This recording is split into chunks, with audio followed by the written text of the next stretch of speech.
राधे राधे श्री हरिदास। कैसे हो आप सब लोग? लड्डू लाला की कृपा से बहुत अच्छे हो गए और लड्डू लाला की कृपा हमेशा आप पर बनी रहे। और आज मैं वीडियो में बहुत ही खास बात बताने वाली हूँ जिसमें आप मेरे लड्डू लाला के दर्शन करते रहें।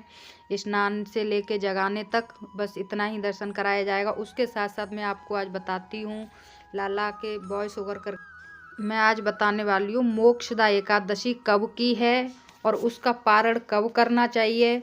और तुलसी मैया की उपाय कि तुलसी मैया के ऐसे क्या उपाय करें जिससे तुलसी मैया प्रसन्न होकर हम पे अपनी कृपा बनाए रखें। तो मैं बताने वाली हूँ, वीडियो एंड तक देखें, स्किप ना करें, फुल वीडियो देखें और साथ में मेरे लाला के दर्शन भी करते रहें स्नान के। तो ध्यान से सुने। मार्गशीर्ष की शुक्ल पक्ष की जो एकादशी है उसे मोक्षदा एकादशी कहा जाता है।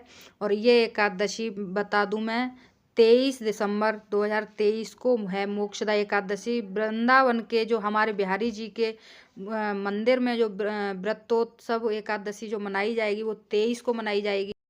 और युधिष्ठिर ने जब भगवान श्री कृष्ण से ये प्रश्न किया तो भगवान श्री कृष्ण ने पूर्व ऐतिहासिक कथा सुनाई, एक छोटी सी कथा सुनाई। एक राजा जो बहुत ही धर्मात्मा राजा था, बहुत ही धर्मात्मा राजा था, बहुत ही एक वेद परायण राजा था और उसके राज्य में वेद पाठी ब्राह्मण रहा करते थे। बहुत ही धर्मनिष्ठ राजा था। तो एक बार वो राजा सो रहा था तो सोते समय उसको स्वप्न आया और उस स्वप्न में उसके पिताजी ने सपना दिया और उसके पिताजी बोले, बेटा मैं बहुत दुखी हूँ, मेरे दुख का कोई निवारण करो। मेरे पूर्व जन्म के बुरे कर्मों के कारण मैं नरक में पड़ा हूँ और पुत्र वही है जो अपने पितरों को पूर्व जन्म के कर्मों के नरक से उनको उद्धार करे, उनको अपने कर्मों से उनका कोई निवारण करे, वही पुत्र है। और बेटा से पिताजी ने सपने में यही कहा कि तुम मेरे लिए कुछ करो और मुझे इस नरक से छुटकारा दिलाओ। इसी के साथ साथ सपने में वो पिताजी, उस राजा के पिताजी अदृश्य हो गए। और इस स्वप्न को जब राजा ने देखा तो राजा ने ब्राह्मणों से चर्चा की। ब्राह्मणों ने राजा को कुछ ऋषियों के पास भेजा तो उन ऋषि को भी राजा ने यही बात बताई। तो ऋषियों ने अपनी युगल बल से उनके कृतार्थ को, पिछले कर्मों को जान लिया था कि व्यक्ति कुछ न कुछ अपने पिछले कर्मों के ही वजह से नरक में जाता है। तो यही ऐसा ही कुछ राजा के पिताजी से भी कुछ अपराध हुआ था जो उसके वजह से नरक में गए थे। जो पिछले जन्म में एक पत्नी को, अपनी को रति सुख नहीं दे पाए तो उस अपराध के कारण वो नरक में गए। तो इन सब कहानियों में ज़्यादा न जाते हुए उन ऋषियों ने एक सादा सा सरल सा उपाय बताया कि राजा आप अपने पिताजी को मोक्ष दिलाने के लिए मार्गशीर्ष की शुक्ल पक्ष की एकादशी का व्रत करें और वो फल अपने पिताजी को समर्पित करें, तो इससे तुम्हारे पिताजी नरक से छुटकारा पाएंगे। तो राजा ने उन ऋषियों की बात मानते हुए बड़े ही सरल भाव से और पूरे विधि विधान से एक मोक्षदा एकादशी का व्रत किया और उसका पूरा फल अपने पिताजी को समर्पित किया। जैसे ही राजा ने उस एकादशी का फल समर्पित किया पिताजी को तो पिताजी की नरक से मुक्ति हो गई और मोक्ष को प्राप्त हो गए। तो ये एकादशी वही एकादशी है, शुक्ल पक्ष की एकादशी, जो मार्गशीर्ष की शुक्ल पक्ष की जो एकादशी है वो मोक्ष एकादशी यही है जो मैंने शॉर्ट में आपको कथा बताई है। तो ये कल की जो एकादशी है 23 दिसंबर की, दिन शनिवार की, बहुत ही शुभ एकादशी है, बहुत ही अच्छी एकादशी है। तो इसे मोक्षदा एकादशी कहा जाता है।